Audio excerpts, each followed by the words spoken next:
Hello and welcome to some more Star Citizen. It is Anvil Day now. It's just ticked over into the Invictus launch week's Anvil Day. So we've got some ships on sale from Anvil. It's basically like an Intergalactic Aerospace Expo, as I've been saying, and I keep on saying that by accident. But we can see a load of the cool Anvil ships. Not all of them are available to rent for free today because we've got the F8 there and the F7A there as well. But we're going to have a little look around the Expo Hall. We'll have a look to see what's available. And then we'll take a look at the website and the sale. Are there any new skins? Are there any new ships?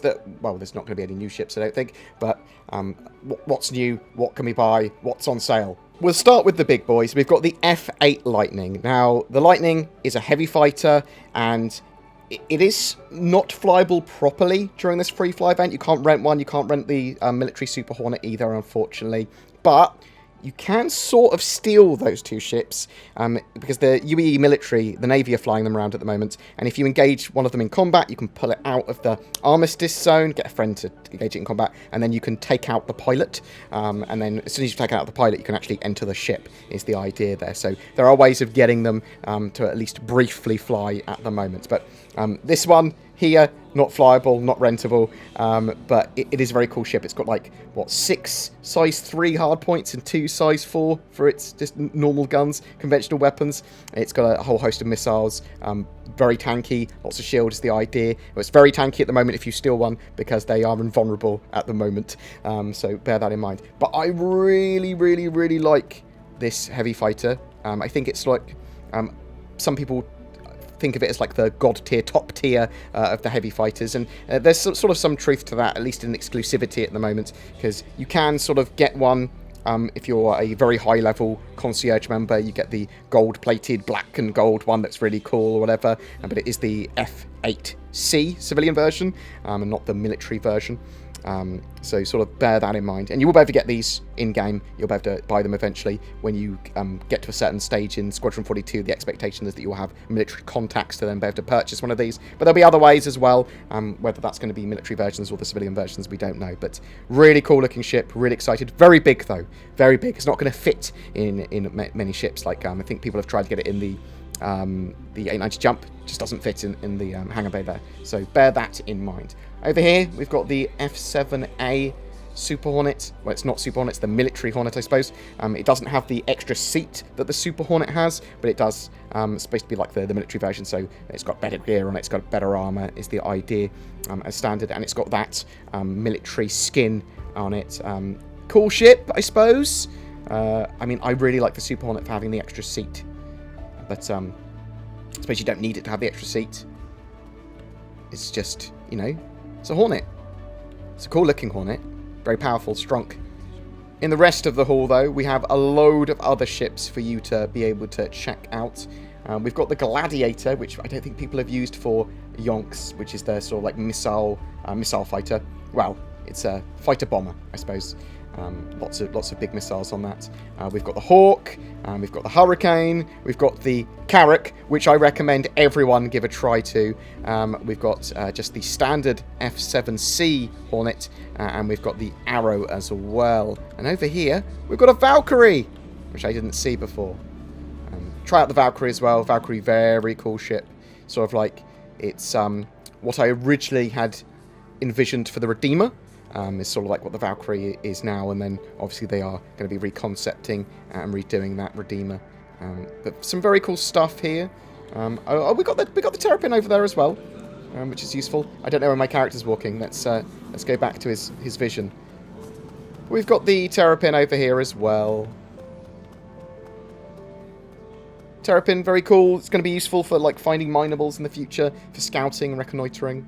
Very, very, very tanky. I like the idea of it.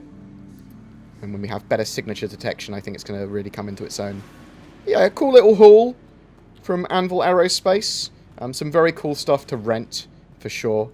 It's a shame that we can't rent either of these heavy hitters, as it were. These, well, medium fighter from the F7A and heavy fighter from the F8. Well, I assume it is A. Well, that could be the C. Or it could just be an F8. But we've also got the Pisces here as well. I think it's just the standard Pisces. It is just the standard Pisces. So we don't have a huge amount available today from the Anvil store. We've got a War Bond special, so you can get a Valkyrie if you want to spend real money, upgrade your ship to a Valkyrie. But we've got the Hornets, so we've got all the Hornets available. We've got the Wildfire included in that. We've got the Anvil Ballista, we've got the Anvil Hawk, we've got the Gladiator, we've got the Terrapin, we've got the Hurricane, we've got the Valkyrie, we've got the Super Hornet, even though the Super Hornet wasn't included in the Expo Hall, which was a bit weird.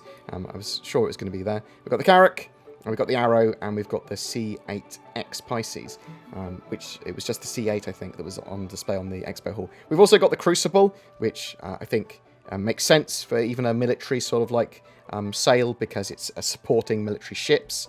The other thing we have is, let me wheel all the way back to the beginning here, is paints for some of the ships. So 3.9.1 has got the ability to have extra skins basically on your ships, and they're adding more and more skins to the game, and you're going to be able to put them on your ships. They're not permanently attached. You can move them around like a component for appropriate ships. You can only buy an arrow skin, only works on an arrow, for example, and they're having these skins available to purchase for real money at the moment, and then eventually they'll be available in game, and eventually we'll have a full paint customization system, so we can have a bit more granular sort of edits of ships. But at the moment we can grab a sort of twilight paint, a metallic grey paint, and a light green paint for the arrows.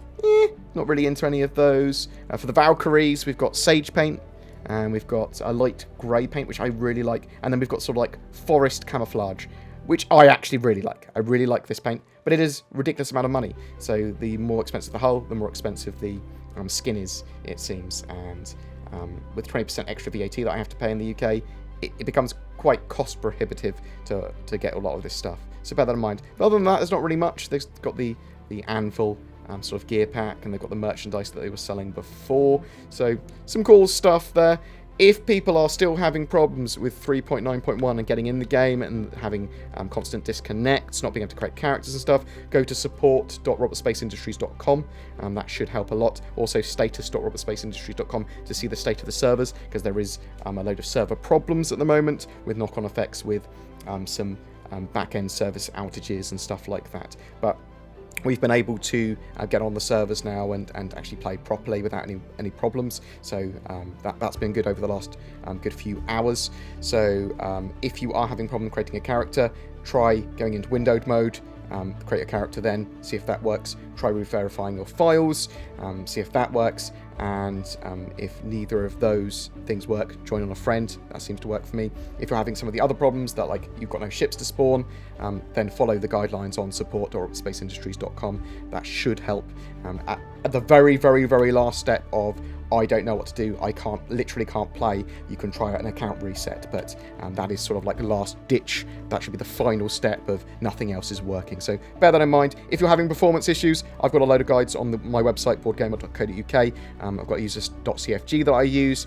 I've debloated Windows 10 and tried to make it a bit faster, and I've geared some graphic settings and that sort of stuff for Star Citizen. So check that out. Hopefully that will help you. You take care, guys. Thanks very much. And if you've got any questions, chuck them in the comments below. Are you looking to pick up anything in the Anvil sale? Were you a little bit sort of like, I'm waiting for the Aegis one personally. I'm waiting for the Aegis sale on the 26th. That's the one I'm finding exciting. I was hoping there would be a bit more for the Anvil one than we actually see here. But whatever your thoughts, I'd love to hear from you in the comments below.